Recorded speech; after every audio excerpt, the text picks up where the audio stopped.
महाराष्ट्र में महायुति की बनने वाली नई सरकार की मुसीबत खत्म होने का नाम नहीं ले रही है। अब खबर है कि एकनाथ शिंदे डिप्टी सीएम के साथ साथ गृह मंत्रालय भी मांग रहे हैं। उन्होंने साफ कर दिया है कि अगर गृह मंत्रालय नहीं मिलता है तो वो सरकार में शामिल नहीं होंगे। हालांकि फडणवीस ने शिंदे से इस मसले पर लगभग घंटे भर चर्चा की। उन्होंने उन्हें भरोसा दिलाया है कि वो उनकी इस मांग पर हाईकमान से बात करेंगे।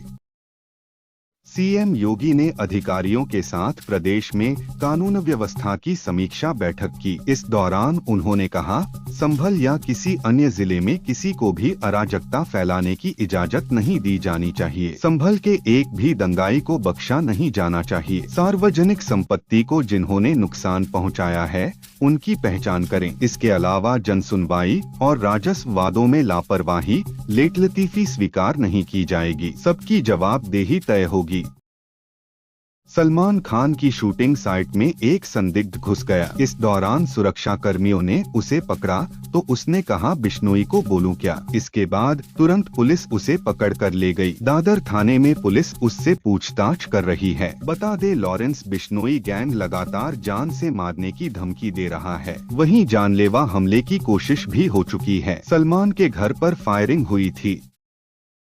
कांग्रेस नेता राहुल गांधी और प्रियंका गांधी संभल नहीं जा सके। यूपी पुलिस ने उनके काफिले को गाजीपुर बॉर्डर पर रोक लिया। इससे दिल्ली मेरठ एक्सप्रेसवे पर 4 घंटे तक 5 किलोमीटर लंबा जाम लगा रहा। हालांकि राहुल प्रियंका यहां 3 घंटे ही रुके थे। जाम की वजह से ट्रैफिक में फंसे लोग नाराज हो गए। उनकी कांग्रेस कार्यकर्ताओं से झड़प भी हुई। राहुल गांधी ने ऐलान किया है कि अब वह 6 दिसंबर को संभल जाएंगे।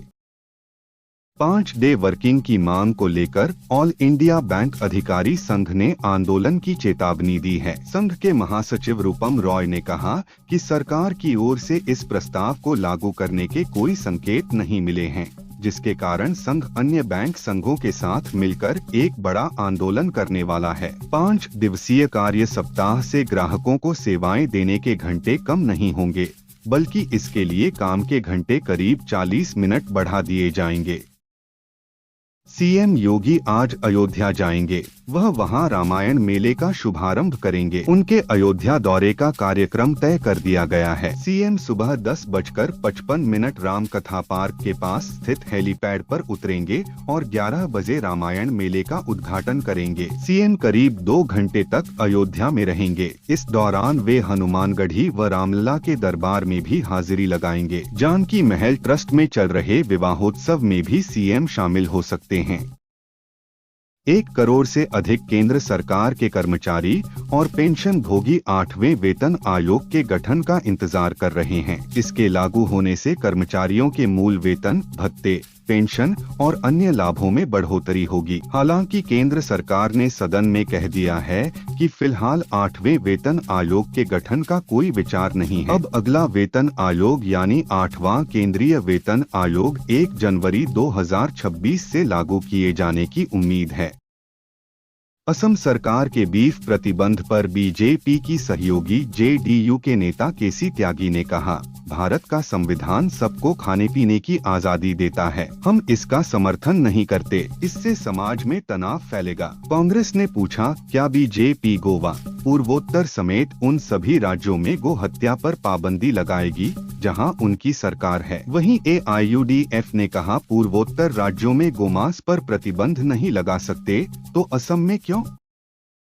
शीतकालीन सत्र के 7वें दिन लोकसभा में बांग्लादेश हिंसा का मुद्दा उठा। वहीं राज्यसभा में विपक्ष ने किसान मुद्दे पर हंगामा किया। संसद के बाहर अडानी और संभल हिंसा मामले पर विपक्ष के सांसदों ने प्रदर्शन किया था। इस बीच संसद से निकलते वक्त प्रियंका गांधी का महिला सांसदों ने जय श्री राम कहकर अभिवादन किया। इस पर प्रियंका ने कहा कि हम महिलाएं हैं, जय सिया राम बोलो, सीता को मत छोड़ो।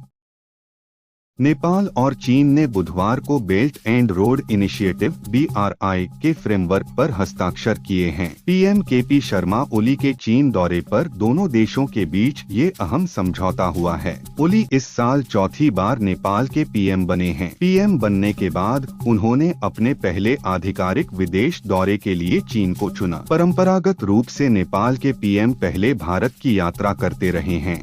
लेकिन ओली ने इस परंपरा को तोड़ दिया है।